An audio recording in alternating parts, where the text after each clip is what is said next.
Welcome to Terrorshewrote. I'm Brittany. And I'm Nicole. This is a podcast where things get weird, creepy, and occasionally ridiculous. And today, we've got 3 stories to tell you guys. I think we have a listener story, right? Yes, ma'am. We got a listener story. We got another story. And another story. And just in case we got another story. We don't make promises here. No, we can't. We honestly have no idea what we're doing. And obviously... they gave us a mic and we're like, okay, let's talk. Episode 2 just dropped today. So you guys know like where we are with the recording. And listening back to my faux pas, I'm like, damn, bro. I think this is just going to be me forever. We haven't changed since the beginning of these episodes. No, we haven't. With us stumbling, saying uhs and ums a lot. Yeah. It's still happening. You guys don't know it. You guys, because we edited that shit out. But damn. So... the long silences. Yeah. Or the times where I'm just breathless as fuck after I laugh. It takes all of your effort. I'm like, why does it always hurt to laugh? Like, I always feel it in my stomach. Am I laughing wrong? Am I breathing wrong? I would highlight it when I'm editing and it just repeats before I even start a sentence. It's fucking irritating. Yeah, you're breathing wrong. It's like me going up the stairs, though. I forget to breathe. I think that's completely different. That's not the same. Oh. You said you hold your breath walking up the stairs. Yeah. I don't know. I have to prepare myself. Imagine going up the Spanish steps. You're just going to hold your breath the entire time. Oh, Jesus Christ. You really said, it's like when I go up the stairs and I hold my breath. Like, what? Wait, I've never heard that shit before. I can't help it. I honestly think that I'm just out of shape and that's why I can't go up the stairs. I'm just not breathing the entire time. It's so concerning that you hold your breath. Oh, I can't wait to see that in person. Oh, God. We're going up the stairs and you're just like you're not gonna bug-eyed watching me. And I'm going to look over, you're like... Is she breathing? Your head is just shaking. You're all red and sweating. And we're only on the 5th step. Yeah. I can't breathe. I really think there's something wrong with me. Oh, I feel like it's a workout laughing. It's a workout going up the stairs. You're honestly not wrong. You on the Stairmaster?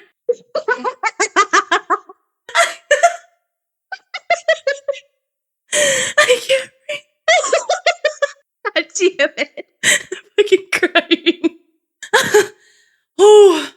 Oh, we're both on the Stairmaster. Master, hey Nicole, how you doing? On the floor. I fucking died. Oh no. It took you 30 steps to figure out that I had died. Oh, I'm crying. We just learned that we just don't know how to breathe properly today. It's a Filipino thing. All right. Let's get on to the story. What's your story, Nicole? This is called My Son Keeps Drawing a Man We've Never Met. I think he's real. My son, Alex, has always loved drawing. Crayons, markers, whatever he could get his little hands on. At first, it was the usual stuff. Dogs, stick figure family portraits, the occasional scribble that only he understood. But last month, his drawings changed. It started with a man. A tall figure with no hair, hollow eyes, and a stretched, too wide smile. The first time he showed it to me, I felt uneasy. "Who's this, buddy?" I asked, keeping my tone light. Alex grinned. "That's Mr. Threads." The name made my stomach twist. "Where did you hear that name?" "He told me," Alex said simply, like it was the most obvious thing in the world. "He stands in my doorway at night." At first, I chalked it up to a child's imagination. Kids invent imaginary friends all the time, right? But the drawings didn't stop. They got worse. Every day, Alex brought me a new picture of Mr. Threads. The same elongated smile, the same hollow eyes, and every time, Mr. Threads got closer.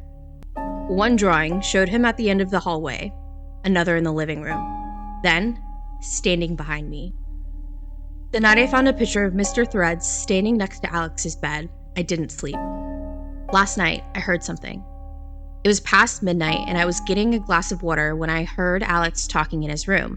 Soft, hushed whispers. I pressed my ear to the door. "But you don't have to be mad," Alex was saying. "I told her about you. She believes me now." A long silence. Burn that kid. Set him on fire. Burn him! Burn the witch! Burn the witch! She can't do it, we'll do it for her. God damn it. A long silence. Then, in the quietest voice I have ever heard my son use. "Okay, I'll tell her." I burst through the door. Alex was sitting up in bed, staring at the open closet. "Who are you talking to?" I demanded. He blinked like I had just woken him up.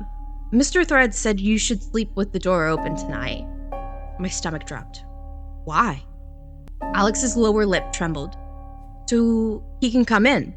Dude, what do you mean, so he can come in? Hell no. I don't want him here. No. Oh, I hate that. Needless to say, I slept with the door locked. I mean, same. Shit. I'll board it up too. Yeah. Fucking hammer some nails. Yeah, exactly. Nobody's coming in or out. Oh my God, what if? You lock yourself with the kid in his room. Oh no. Like, shit, wrong side. Okay. Anyways. This morning, Alex wouldn't look at me. He just kept scribbling furiously, his crayon scratching against the paper. When I finally coaxed it out of his hands, my breath caught in my throat. It was me. Sleeping. Ugh. And behind me, looming over the bed, Mr. Threads. I grabbed my son's shoulders. "Alex, tell me the truth. Have you actually seen him?" He didn't speak, just gave me a tiny, reluctant nod. His little hands gripped the fabric of his pajama pants, and he bit his lower lip. I tried to steady my breathing. "When?" "Every night," he whispered. I thought I might be sick. "What does he do?" Alex hesitated, then pressed his hands over his eyes. "He watches, but he doesn't have eyes, so sometimes he borrows them." A sharp chill ran down my spine. The fuck you mean, borrowed? Yeah. The fuck you mean? "Alex, you don't need these eyes. I'm just going to use them really quick." Sure. Okay. A sharp chill ran down my spine. "What do you mean, borrows them?" Alex shuddered. "Sometimes I wake up and everything is blurry, and my eyes hurt." His voice wavered. "That's when I know he's using them." My hands started shaking. I ran to the bathroom, flipping the light switch, and studied my son's face. His pupils were dilated, like he'd been staring into pure darkness for hours. I turned his head gently to the side, checking under his eyes. Dark circles, so deep they looked bruised. "We're leaving," I said, my voice barely above a whisper. That night, I kept every light on in the house. I let Alex sleep in my bed, keeping him tucked close to me. That poor kid. His small fingers gripping my sleeve like he was afraid I'd disappear if I let him go. I didn't blame him. I felt the same way. Sleep didn't come easy. Every shadow in the room felt like it was stretching toward us, reaching. I kept reminding myself that it was just in my head, just my own paranoia turning shapes into monsters. Then, at 3:07 a.m., Alex gasped awake. I bolted upright. "What is it?" He trembled violently, clutching at his face. Mom, my eyes! I can't see! I have goosebumps. Genuinely. I grabbed his shoulders. It's okay, I'm here, you're safe. But even as I said it, I saw the shift in the room. The light flickered, just once. Then again, and the temperature dropped. I turned slowly toward the bedroom door. It was open. The long shadow stretched across the floor. Alex sobbed into my chest, his tiny fingers curling into fists. He's here, he whimpered. I didn't look. I couldn't. Instead, I pulled Alex into my arms, stood up, and backed toward the farthest corner of the room. My heart slammed against my ribs, every instinct screaming at me to run, but I didn't know where to go. Then a whisper came. You see me now. Ah! I snapped my eyes shut. It was right there. I could feel it, a presence looming over us, stretching, growing, filling the room with something cold and unnatural. My breath came in shallow, rapid gasps. I felt something graze my cheek. Bruh, listen. Stop. Stop it. Stop. Mr. Threads, this is scary. I'm having goosebumps and I keep looking behind me too. I'm like, I hate this story. This is scary. I felt something graze my cheek. I ran. I don't remember getting to the car. I barely remember buckling Alex in, my fingers fumbling as I tried to still my shaking fingers.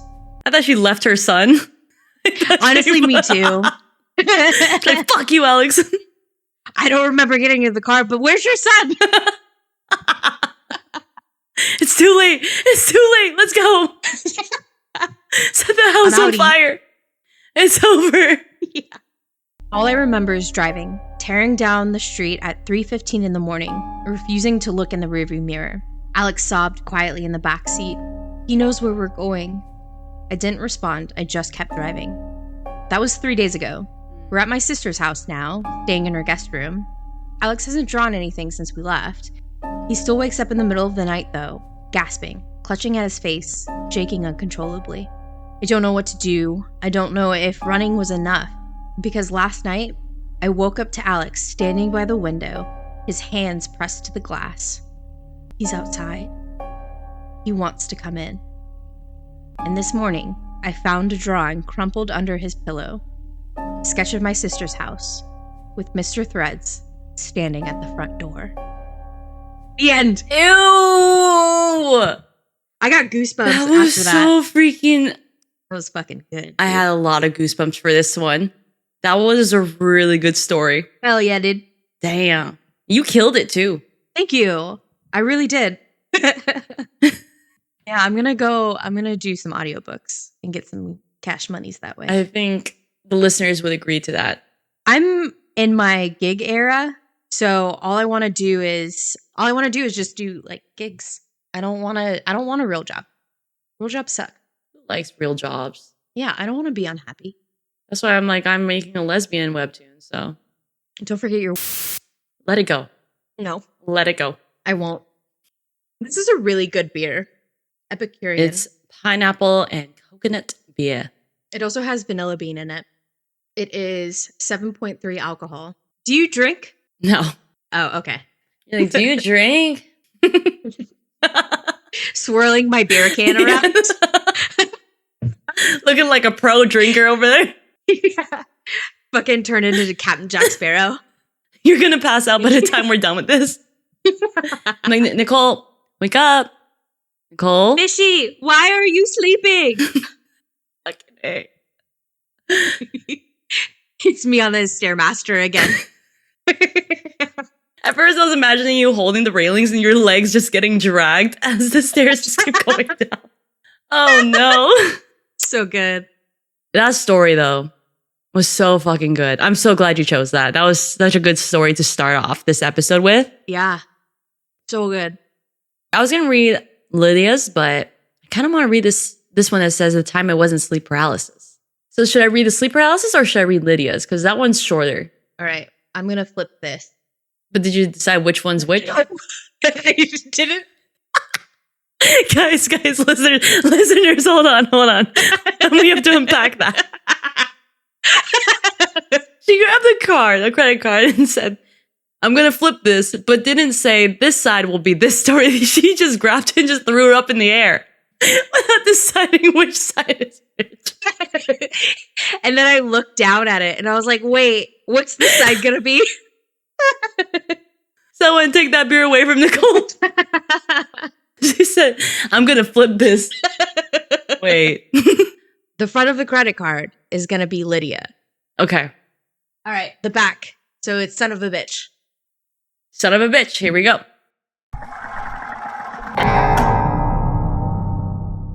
I experience sleep paralysis. I wake up in the middle of the night, paralyzed, and see shit in my room. Sometimes it's just a shadow. Like literal shit? Yeah, literal shit, apparently. I experience sleep paralysis. I wake up in the middle of the night, paralyzed, and see shit in my room. Sometimes it's just a shadow. She's still thinking about shit. I even covered your face with my notes so I can read it. And all I can hear is you giggling. All right, let me mute myself. Go ahead. Sometimes it's some dude. You're just giggling. She's muted and she's just dying. All right. Stop looking at me. Okay. Don't look at me. Turn off your camera. All right. She turned off the camera. You told me to. All right. Sometimes it's some demon creature. She turned on the camera and turned it right back off just to show me that she was laughing. I'm so sorry. Put the beer down, Nicole.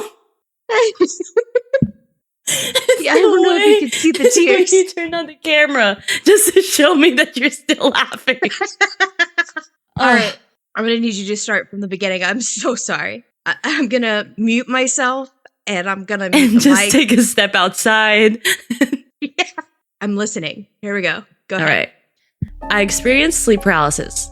I wake up in the middle of the night, paralyzed, and see shit in my room. Sometimes it's just a shadow. Sometimes it's some demon creature. I hear voices and smell things such as sulfur or rot. I've woken to what felt like 1,000 spiders running over my skin or with the feeling that someone was laying in the bed beside me, even though I slept alone. They are terrifying moments and I'm unlucky enough to deal with it all the time, usually when I'm stressed. But 2 nights ago, it was completely different. To start off, my 2-bedroom apartment is on the 2nd floor in an old building. The living room is in the center with stairs down behind it, and on the right is a small hall that leads to the bathroom and 2 bedrooms, one of which is my office area. Many nights I see someone in the doorway to my bedroom, just standing there and watching me while I can't move. It's Mr. Threads. It's Mr. Threads. Fucking Mr. Threads. Oh my God. I hate it. I see it even when the door is closed. Your brain can fuck with you pretty hard. The only thing I found to help is to close my eyes and slow my breathing, which usually causes me to fall back asleep and wake up fine. 2 nights ago, that didn't work. Something felt different about the thing standing in the hallway. It was a tall silhouette, the size of the doorway. It moved twice while I stared, once into the office and once into the living room, and then it returned back to my doorway. I couldn't move for what felt like hours, and when it returned to my doorway, I felt sick. I could smell something strange in the room. Soot and coal mixing together. I knew its gaze raked over me and the few places that had slipped from under the sheet. It started to chuckle, a chilling sound that echoed in the quiet. I wanted to yell, to do something, but by the time I could move and see the world as it was again, it had moved on. I called my boyfriend and whined until he came over. The doorbell rang a little after 3 a.m. and I rushed down the steps to answer the door. Luke stood on the other side and yawned, eyes half glazed over. Our conversation is me going off memory, so it's as close as I can remember. I can't wait until we move into the same apartment. I was having a good dream, babe. You ruined that. I grabbed him and pulled him into a tight hug. He stood shocked for a moment and then put his arms around me. You're really freaked out this time. I nodded into his shoulder. Thanks for coming. Yeah, of course. Come on, let's head up. He moved me back to the door, but I didn't let go until we were against the steps. I moved my hand down to his arm and gripped it tightly as he closed the door and locked it. He led the way upstairs and moved to the couch where he made me sit. Then I gave him a blowjob. That was not part of it.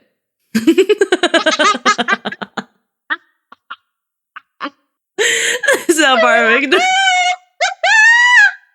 it. That's how she copes with it. Chris uses comedy. She uses sex. Oh no. All right. I've never seen anything so large. Thank God he's here. It's a normal size. Not like the Shadow Man. I'll make us some tea and you can tell me what happened. You don't have to, I started to say, but he placed a finger on my lips and come on. Just like swirling his finger in her mouth. Shh, babe. What was that movie? Was it Scary Movie? When the alien just put their finger in his mouth over and over again. It's like, shh, babe. Tea and then we can talk. No arguing. All right. Ugh. You don't have to, I started to say, but he placed a finger on my lips and shushed me. Tea and then we can talk. No arguing. You dragged my ass over here in the middle of the night so I called the shots. I gave a huff and crossed my arms in front of me as he left for the kitchen. He came back out after putting water in the microwave and sat down next to me. All right, so what happened? I rubbed my arms and shrugged. I don't know. It's stupid. Come on, Cassie, it's not stupid. Tell me. I saw something in the doorway. Okay, but you've had that happen before. Why so freaked this time? It was different, I said and took a sip of the tea, nearly burned my lip. It just felt different and I couldn't go back to sleep. Well, let's take a look around just to be sure everything is good, he said and got up. I followed him with my eyes as he went to the hall and looked into the bedroom. He stood there for a moment without word, then came out, a strange look on his face. Cassie. What? What's wrong? I put the tea down on the coffee table and could feel my hand shaking. He looked toward the other bedroom, his brows knitting together. Were you drawing with charcoal or something before you went to bed? I shook my head, confused. I wasn't the artistic type. I got up and came over. I don't have charcoal here. Okay, can you explain this? He moved aside and held out a hand to the upper wall beside the door to the bedroom. There on the white paint was what looked like a smudging of an upside-down cross down in charcoal. He reached up and ran his fingers through it and then rubbed it between his thumb and finger. Feels like soot. How the hell would you know what soot feels like? Fair question. Valid. Valid. Spent the summer with my uncle a few years ago. He made me clean out the fireplace and chimney. I'll never forget the feel of it. He tried on a smile but faltered. So this wasn't you? Hell no, what the fuck is going on, Luke? I could feel my heart thudding against my ribs. This didn't feel right, not at all. I shivered even though the apartment was warm. Where the hell would soot be coming from? I don't know, you could have touched it outside or something. This place is old. And I drew a damn cross by accident? Another fair question. Right? God damn, exactly. Luke. Fucking Luke. You dumb motherfucker. If he saw that, he could have been like, let's get out of here. Not question her repeatedly. It's another Chris. It's Chris. Mm-hmm. Motherfucker. And I drew a damn cross by accident? Don't jump all over me. I'm just trying to figure this out too, he said, and I tangled my hands up in my hair as I walked away. What exactly did you see? Just this tall-ass silhouette in my doorway? The way the dialogue is definitely relatable. It is. Most of the time, they're slender. They don't just stay at the doorway, but come into the room and stand over me. This one just watched me, and I could feel it stare like, I don't know, it was like feeling me up with its eyes. What story did I find? Okay. So this is supposed to be sexual. Got it. Got it. No wonder. Oh, God. I thought this was going to be scary. It's like that story I told with the what was it, Hinge? Splash Zone. Yeah. It was feeling me up with its eyes. Interesting. All right. His question here. That never happened before? What? He's just asking questions. Oh my God. Okay. That never happened before? No, and it moved around the apartment, which never happened either. Where'd it go? Oh my God. I can't stand this man. I imagine Luke to be like Kevin from The Office. Kevin, yeah. That's who he is. Honestly, I can hear his voice now. Yeah. We all love Kevin. I pointed at the office room and the living room. Just entered both of the rooms and then came back and watched me for like forever, chuckling at me. Then I went into the office. I could get up again. When I looked, nothing was there. Luke went into the living room. I heard him move a chair from the dining area and then called out to me. There's another one here. I went over it, and in the corner near the AC vent was another smudged upside down cross. This one was much smaller than the other. Luke was on the chair looking into the vent. What the hell is going on? Luke looked angry after a moment, his hands balling into a fist. This is the first time he saw this silhouette? I guess. They kind of just merged together after a while. He stalked out of the living room and into the office. Luke? He didn't answer me as he went into the office and started to move the boxes around. I was in the middle of packing as we had found an apartment together. Luke, you're scaring me. What? He shoved aside a bunch of boxes so he could get to the wall where a square of wood went around a piece of dry wall. He pulled on the top and the whole section of the wall popped out. Inside was an old brick fireplace. Luke started to curse as he stuck his head inside and looked up and then down. Why would you do that? I have no idea. What if it's a guillotine? That's dumb. That's a dumb thing to say. My fear was he's literally in there, waiting and smiling. He slammed his hand against the wall and left a footprint on it. You're coming with me, he said as he got up. He came over and grabbed my arm. Get some clothes and let's go. She's just naked. Put your clothes on. Because she gave him a blowjob too. Tell me what's going on. That wasn't just sleep paralysis, at least not completely, he said and pulled me to the bedroom to turn on the light. Get some clothes, he said, then went over to the AC vent and cursed. Another damn one in here. What the hell do they mean? Get the damn clothes. He went back out to the hall and looked up at the wall. I went about getting clothes into the bag and then met him in the living room. Will you just tell me what's going on? You obviously know something. He came over to me, his eyes still on the AC vents, and pulled me to the stairs and then down them. He got to his car and he opened my side and then got in. He dropped into the driver's side and puffed out a breath. He just sat there for a moment and then dug for his cell phone in his pocket. Who the hell are you calling? The police, he said as he started his car and turned on the headlights. Why? He held up a finger as someone must have picked up. Yes, I need the police out here. Someone was in my girlfriend's apartment and I think it was her downstairs neighbor. Yes, I'll stay on the line. Oh, what do you mean her downstairs neighbor? He gave him my address and then looked over to me. I couldn't breathe and my mouth was dry. He reached down and rubbed my shoulder. It's going to be all right. The police arrived about 20 minutes later. Luke went out to speak to them and then came back for my keys to the apartment. They went up and looked around and then the police pounded on the apartment door below me. No one answered. Luke and one of the officers came back to the car where I sat, still trying to wrap my head around what was going on. Got your rental office number? Luke asked when he opened the door. I handed him my cell phone and he found it and gave the number to the officer. He then sat down in the driver's seat. They're gonna try to get into the apartment. I smacked his shoulder and he looked over surprised. Why are you not telling me anything, you asshole? Yeah, why not? He cocked his head and then shrugged. Sorry, just kind of freaked out. You're freaked out? What about me? He turned to me as much as he could in the car. That wasn't your imagination. Someone was in your apartment. I felt sick and shook my head. That doesn't make sense. I made sure the door was locked. I didn't have windows open.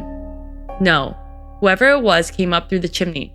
The marks of soot was them trying to clean up after themselves. Dude.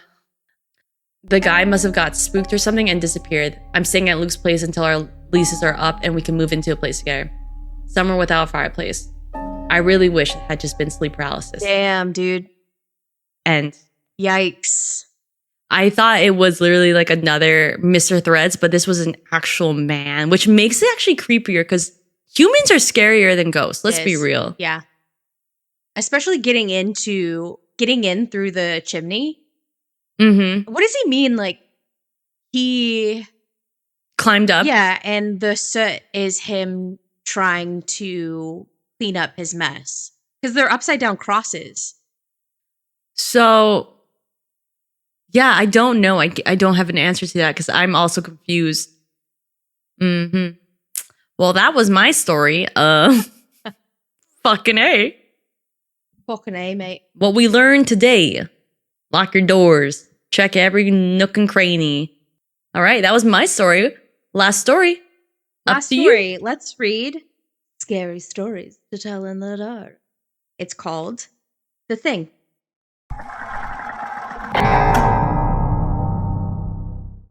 Ted Martin and Sam Miller were good friends.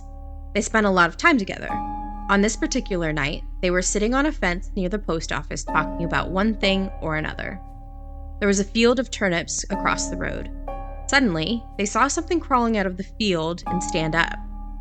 It looked like a man, but in the dark it was hard to tell for sure. Then it was gone. But soon, it appeared again. It walked halfway across the road, then it turned around and went back into the field. Then it came out a third time and started toward them. By now, Ted and Sam were scared, and they started running. But when they finally stopped, they decided they were being foolish. They weren't sure what had scared them, so they decided to go back and get a better look. Pretty soon they saw it, for it was coming to meet them. It was wearing black pants, a white shirt, and black suspenders. Sam said, "I'm gonna try to touch it. Then we'll know if it's real." He walked up to it and peered into its face. It had bright, penetrating eyes sunk deep in its head. It looked like a skeleton. Ted took one look and screamed. And again, he and Sam ran. But this time, the skeleton followed him. When they got to Ted's house, they stood in the doorway and watched it. It stayed out in the road for a while. Then it disappeared. A year later, Ted got sick and died. Toward the end, Sam sat up with him every night. The night Ted died, Sam said he looked just like the skeleton. It was him the whole time. Ooh. This felt like a workout today, this recording. I bet it did because you don't breathe. Yeah, apparently. Like, I feel very breathless and my stomach just hurts. If any listener is a doctor, please message me. Let me know what I'm doing wrong. You're not breathing. That's what's wrong. I don't know how to breathe. All right. Well, thank you guys for listening. Hope you guys enjoyed. Please go follow, share, and leave a review. Also, if you have your own paranormal experience, send us an email and we will feature you on the next episodes. The email is terrorshewrote@gmail.com. We're on Spotify and Apple Podcasts for your listening pleasure. You can also find us on TikTok, YouTube, and Instagram at terror.shewrote. Thanks, guys. We love you. Love ya. Bye. Bye.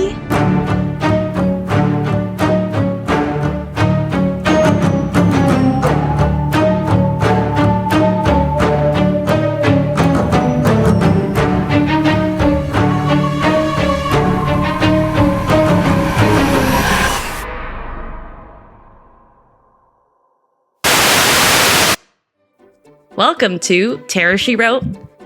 I don't know why I said You already fucked it up. Welcome to episode 9. I'm sorry. Let me go again. Welcome to fucking A. I was gonna say, after I laugh, it always sounds like I just had an orgasm.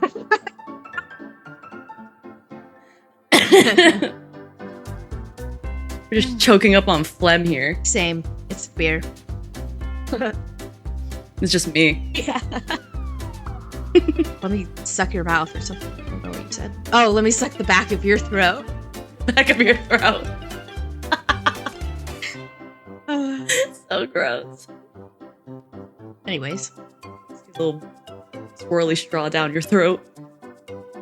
Fancy.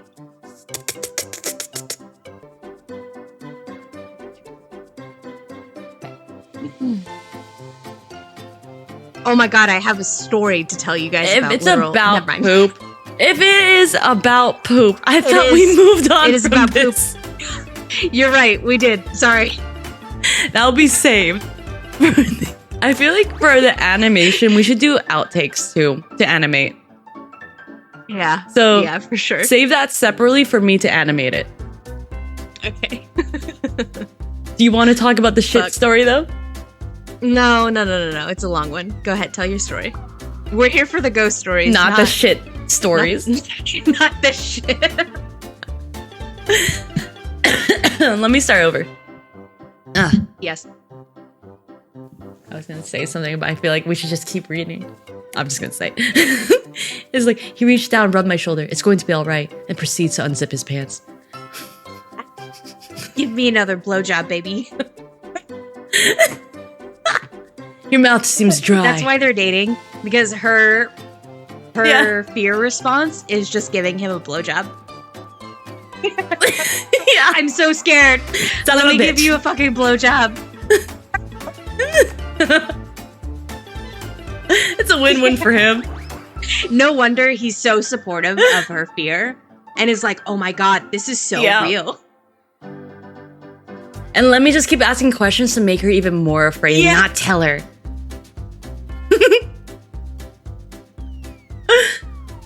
Okay, let's keep going. This is almost done.